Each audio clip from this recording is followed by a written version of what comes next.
Robert from Rheem.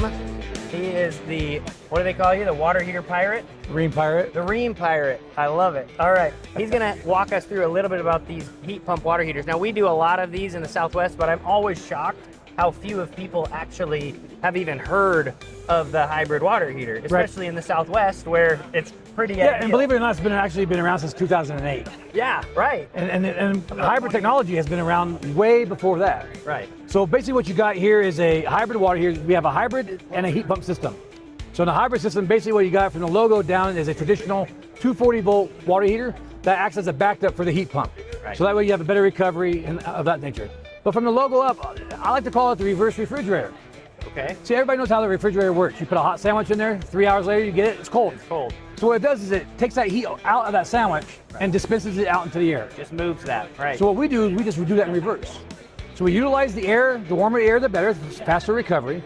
Utilize the air for this heat pump technology. There's a cycle that it takes to change the gases or the refrigerant into a gas so you can compress it. Right. Once you compress it, it heats up. So if you walk over here real quick, let me show you. Yeah. Come on in here so you can see this. So as you compress that gas, you heat it up.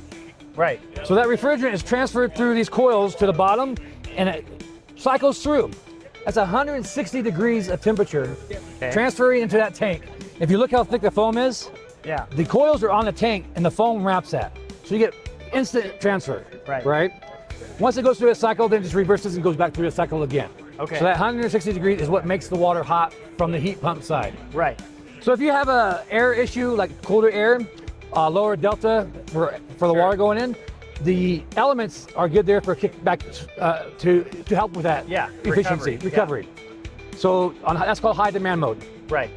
The cool thing is, as a plumber, especially if your plumbers are watching, what happens if the AC side fails, Correct.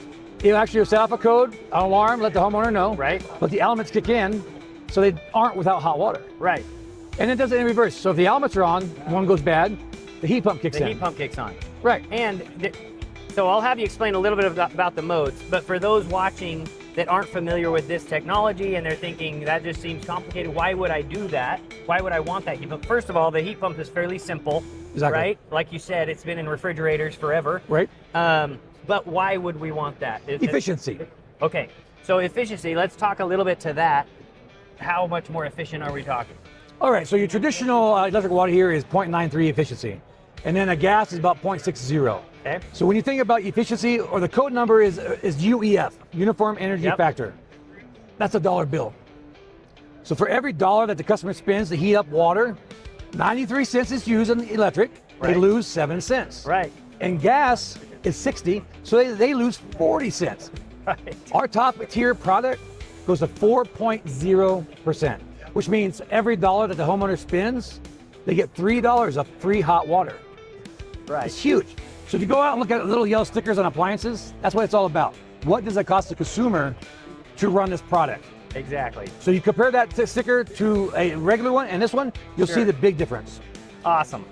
Yeah, so I really like these cutouts because it shows, you know, exactly what we're dealing with. And this is what generation? What generation? So this is a 5.1, which means what we did is we added the tops on there. So now you can just tops, a little bit more or flexible side tops. For those retrofits. We also did self-ducking, so there's tabs here. Okay. So you can integrate ducking if you need to do more airflow, because it's all about air. Right. It needs to breathe. Exactly. If you don't got enough air, you're not gonna breathe good. Right. So this is what this needs. So we have ducking in place in case you need to add intake air or blow the exhaust out. Got it.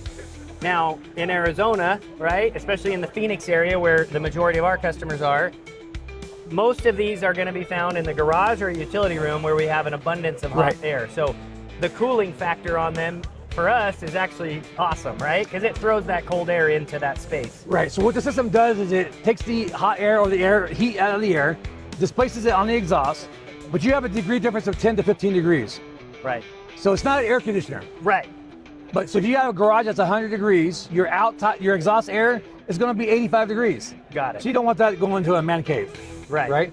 But so whatever temperature goes in, it's gonna cool that air more. The cooler the air, the less efficient it gets. Got it. The warmer the air, the faster the efficiency is. And what's that range of temperature that they work in? So your coldest temperature is gonna be 37, okay, which means it probably would never shut off. Right. And then the high temperature is gonna be 147. Excellent. And that's usually because of the melting point of some plastic is at 150. Right. So we don't want nothing to melt in here. Of course. And you gotta be careful in Arizona because there's gonna be some places where it's above 147 degrees. Yes.